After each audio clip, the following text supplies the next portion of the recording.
So yun guys, for today's video, magpapalit tayo ng brake lever. Yan. Ito, papalit natin. RCB S3 lever.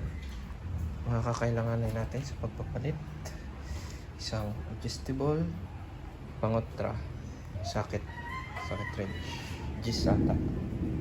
Siyempre, ang ating papalit na brake lever. Yan. Guys, yan, isang Gis adjustable para sa taas at ilalim.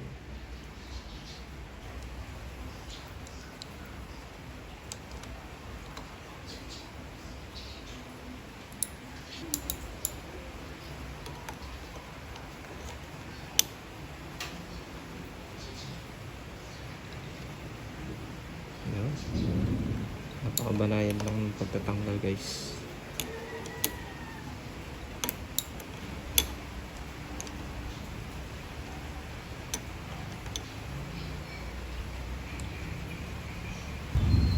So natanggal na yung nut sa ilalim. So pwede na natin siyang kamayin. Nandahan guys.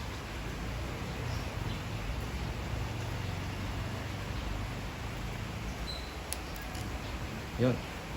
Tanggal na. Yun na siya. Uy. Tara. Tanggal na guys. Yung brake lever na. Siyempre, linisin muna natin siya ng basahan.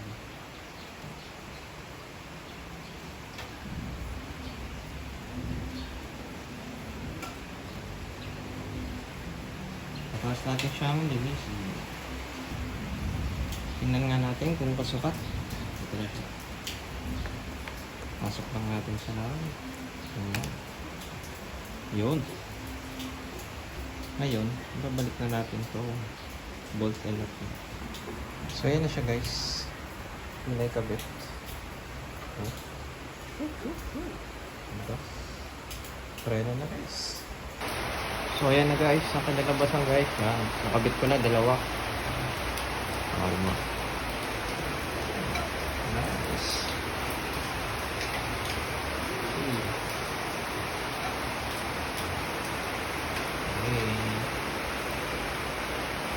Yeah, that's all for today's video. Thank you very much.